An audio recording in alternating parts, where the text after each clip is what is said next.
সবাইকে নমস্কার জানিয়ে আমি আরও একটা খুবই সুন্দর বড় ব্লগ ভিডিও নিয়ে আপনাদের সামনে হাজির হলাম। আমরা গিয়েছিলাম রাজস্থানে। তো রাজস্থানে গিয়ে কোথাও ঘুরবো না সেটা তো হয় না, তাই আমরা বেরিয়ে পড়েছিলাম রাজস্থানের চিত্তরগড়ের দুর্গ প্লাস আরও অন্যান্য জায়গাগুলো দেখতে আর কি। এই ফার্স্ট টাইম আমি রাজস্থানে গেছি।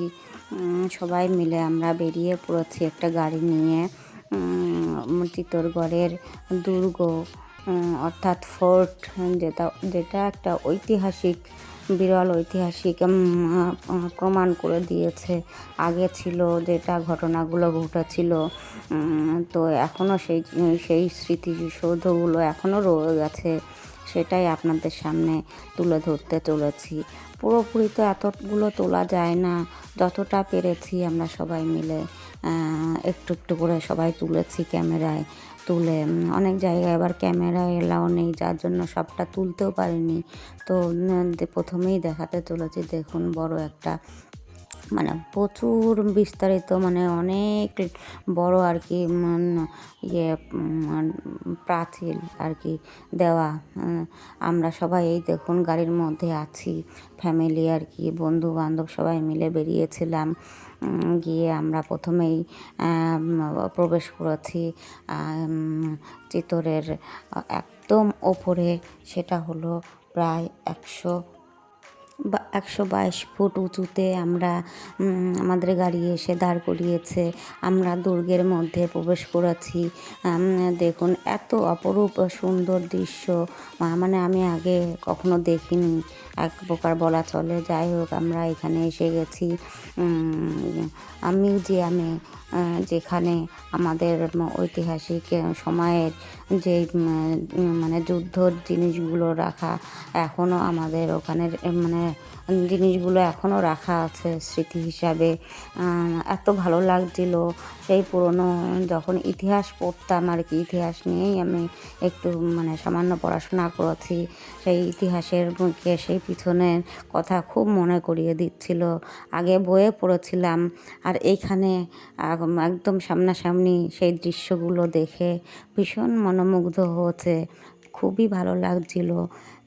এই চিতরের প্রাসাদ, মন্দির, জলাশয়, স্মৃতিস্তম্ভ, পদ্মাবতী হৃদয়ের স্পর্শী কাহিনী অতীতকে বর্তমান জীবন্ত করে রেখেছে। তাই আমরা এই একে একে আপনাদের সামনে সবই তুলে ধরতে চলেছি। প্রথমেই আমরা দেখাবো আপনাদের সামনে ক্যামেরায় যতটা সম্ভব পেরেছি তুলে ধরার আর কি।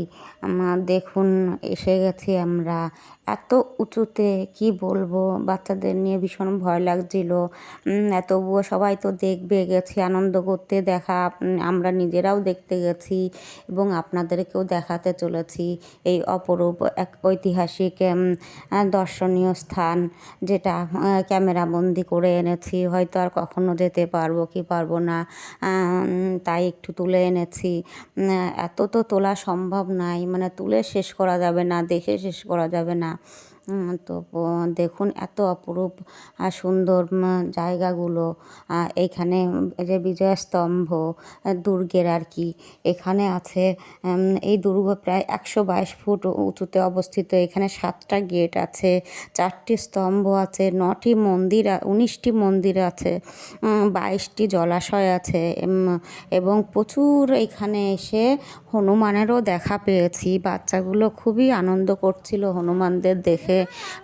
যে কোনো খাবার ওদের সামনে দিলেই ধরলেই বাচ্চাদের বড় বাচ্চা সবার হাত থেকেই ওরা আনন্দ সহকারে তুলে তুলে নিয়ে খাচ্ছিল। এটাও একটা ভীষণ ভালো লেগেছে যে একটা বাদর বা হনুমানের সঙ্গেও মানুষের একটা সম্পর্ক গড়ে উঠেছে।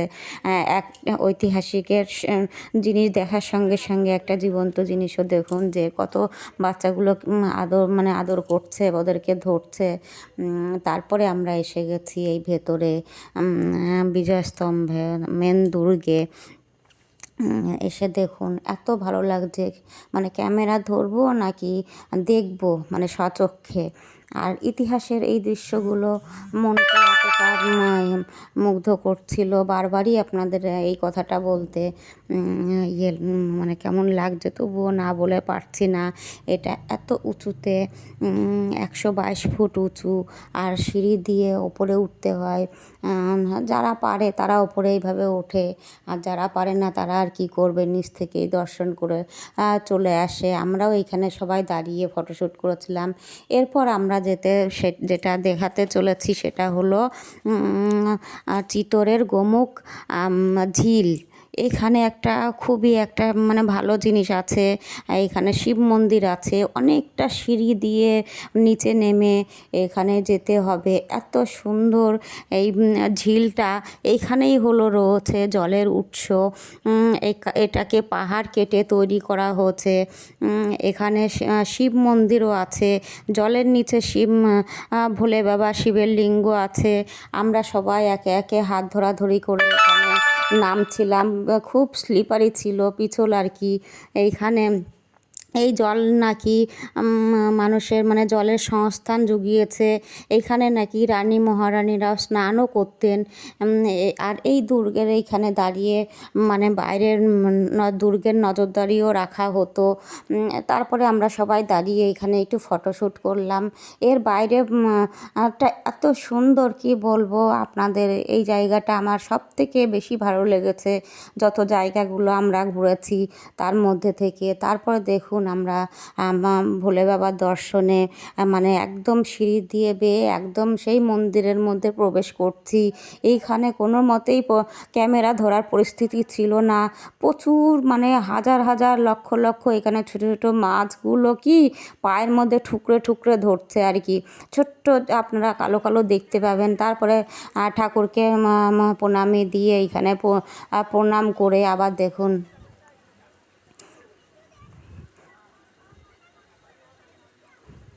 আর এই জলের উৎসটা যে কোথা থেকে শুরু হচ্ছে আর কোথায় গিয়ে মানে কোনো অনবরত কোনো বিরাম নেই, সারাক্ষণ এইভাবে পড়তেই চলেছে। এত ভালো লাগছে এইখানে, সেই মনটা আমার বাবাই আমরাই যে এইখানে বসে একটু ফটো তুলেছি সবার সঙ্গে, কারণ এই দৃশ্য খুবই অপূর্ব, অসাধারণ। এক কথায় আপনাদেরকে মানে ভাষায় প্রকাশ করতে পারবো না। আর সেই জন্য একটু সবাই মিলে ফটো তুলে এইখান থেকে বেরিয়ে আসলাম। এইগুলো দেখুন কত ভালো লাগবে আপনাদের। ওইখানে ভোলে বাবার মন্দিরটাও জলের নিচে গিয়ে ঠাকুর দর্শন করতে হবে। তারপরে পাশেই মন্দিরে আর কি পাশে আরেকটা ঠাকুর ছিল, সেখানেও ঠাকুরকে দর্শন করলাম, প্রণামী দিলাম, প্রণাম করলাম, একটু গল্প করা হলো। ওইখানে পান্ডা ছিলেন, জিজ্ঞেস করছিলেন যে আমরা কোথা থেকে এসেছি। তারপরে সেখানে দাঁড়িয়ে আমরা একটু এই পাহাড় মানে এত উঁচু, বাইরের পরিবেশটা মানে ফটো তোলা খুবই দুষ্কর ওখানে দাঁড়িয়ে। তবুও হালকা একটু দূর থেকে আমরা সবাই তুলে আবার এই যে আমরা আবার রওনা দিচ্ছি এই বিজয় স্তম্ভ, এখানে দুর্গ থেকে বেরিয়ে আস্তে আস্তে আমরা আবার চলে এসেছি। এটা আরও একটা জায়গা যেটাই আর কি মেন হিস্ট্রিক্যাল আর কি গল্প আর কি যেটাকে বলা হয়, সেটাই আপনাদের সামনে তুলে ধরতে চলেছি। এটা হলো পদ্মাবতী প্যালেস, যেটা আমার রানী পদ্মাবতীর একটা গল্প আপনাদের সামনে বলবো। আমি খুব একটা জানি না, তবে ইতিহাসে পড়েছিলাম, যতদূর সম্ভব আমি যা জেনেছি আপনাদের সামনে তুলে ধরছি। খলনায়ক শুধু এখনই আছে তা নয়, খলনায়ক আগেও ছিল। যেমন সুলতান আলাউদ্দিন খিলজি পদ্মাবতীর রূপে পাগল হয়ে চিতোরের মহাদুর্গ আক্রমণ করেছিলেন। সে যত সালই হোক সেটা আমার সঠিক হয়তো আপনাদের বলতে পারবো না, তবু যতটা জানি আপনাদের সামনে বলার চেষ্টা করছি। পদ্মাবতীকে অপহরণ করার জন্য পদ্মাবতী ছিলেন রতন সিংয়ের স্ত্রী, আর পদ্মাবতীকে অপহরণ করার জন্য তিনি দুর্গ আক্রমণ করেছিলেন, তিনি অর্থাৎ আলাউদ্দিন খিলজি। তারপরে যুদ্ধ করার পরে রতন সিং মারা যান। এবার পদ্মাবতী তার আত্মসম্মান রক্ষার জন্য তিনি তার সঙ্গিনীদের নিয়ে অগ্নিকুণ্ডে ঝাঁপ দিয়ে আত্মহত্যা করেছিলেন নিজের সম্মান রক্ষার জন্য। দেখুন এইখানেই পদ্মাবতী তারপর আসল সম্মান রক্ষার যে রূপ তুলে ধরেছেন, সেই তিনি কোথায় থাকতেন সেইখানেই দাঁড়িয়ে একটু আমি আমার বাবার সঙ্গে ফটো তুললাম। পদ্মাবতীর মতো কি আর হতে পারবো? যাই হোক, পদ্মাবতীর স্থানে এসছি, আর একটু ফটো তুলবো না? তাই একটু ফটোশ্যুট করলাম, করে তারপরে আবার একটু দেখাচ্ছি। দেখুন এইখানেই নাকি আয়না দিয়ে তাকে এত অপরূপা রূপবতী ছিলেন যেন তাকে সবাই দেখতেন, কিন্তু সরাসরি তো দেখতে পেতেন না, তাই নাকি এই আয়নাতে এখানে সবাই দাঁড়িয়ে দাঁড়িয়ে দেখতেন। তারপরে আমরা ওখান থেকে বেরিয়ে চলেছি আমাদের এইখানে শেষে আর কি, অবশেষে কালিকা মাতা কালী মায়ের একটা ভীষণ বড় জাগ্রত মন্দির, সেই মন্দিরের উদ্দেশ্যে আমরা সবাই রওনা দিয়েছি। আপনাদের আগেই বললাম, এত তো মোবাইলে তুলে ধরা যায় না, আর কোনো রকম মন্দিরের ভেতরে তো কোনো ক্যামেরা ফোন অ্যালাউ নেই, যার কারণে বাইরে থেকেই ফোন জমা দিতে হচ্ছে। দেখুন বাইরে যতটা পেরেছি আমরা এই যে উঠছি, এতগুলো সিঁড়ি বেয়ে ওপরে উঠে মাকে দর্শন করেছি, গা শিউরে উঠছিল মাকে দর্শন করার পরে। মনটা পুরো আলাদাই হয়ে গিয়েছিল এখানে এসে, যে এত উপরে এসে উঠতে পারবো কি না। অবশেষে মায়ের দর্শন পেয়েছি। মায়ের দর্শন পেয়ে আমরা সবাই বাইরে প্রণাম করলাম। এখানেও প্রণামই দিলাম, যে যেমন পেরেছে আর কি, কোনো বাধ্য নেই যে এতই দিতে হবে।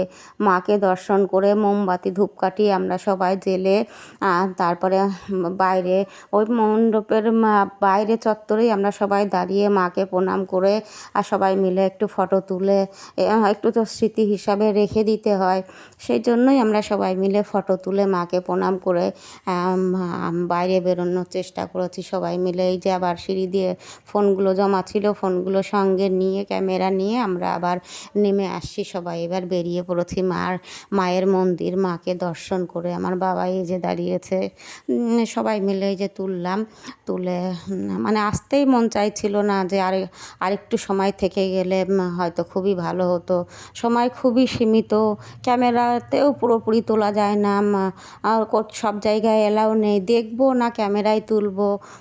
খুবই মনোমুগ্ধকর একটা জায়গা, ভীষণ ভালো লেগেছে। আমার তো খুবই ভালো লেগেছে, কারণ আমি এইসব বিষয়গুলো নিয়ে পড়াশোনা করেছি বলেই আমার আরও বেশি মনে ধরেছে। এটা মন্দিরের একদম নিচে নেমে এসে খুবই একটা গল্প শুনেছিলাম, আমি এখন আপাতত ভুলে গেছি। তারপরে দেখুন আমরা সবাই মিলে বাড়ির উদ্দেশ্যে রওনা দিয়েছি। আর কতক্ষণ, সকালে ভোরবেলা বেরিয়ে আবার ফেরার পালা লেগেছে। খুবই মন খারাপ লাগছিল, মনে হচ্ছে আরও বেশিক্ষণ সময় ওখানে থেকে আসি। অনেক আগের থেকে, ছোটোর থেকেই পড়ে এসেছি এইসব ইতিহাসের বইয়ের পাতায়, এখন নিজে স্বচক্ষে দেখে মনটাকে খুবই ভালো লাগলো। তো এই পর্যন্তই। আপনাদের আর কিছু শেষে আর কি বলার থাকে বলুন? তবুও দেখুন বাড়ি তো ফিরতেই হবে। এইখানে যদি আপনারা যান, আর এইখানে খুবই ভালো লাগবে এই জায়গাগুলো দেখতে। যদি বাচ্চাদের দেখানো যায়, তাদের মনেও থাকবে এই চিতরগড়ের কিলা, যেটা আর কি চিতরগড় ফোর্ট নামে পরিচিত। তো আজ এই পর্যন্ত, সবাইকে নমস্কার জানিয়ে এই পর্যন্তই আজ শেষ করছি।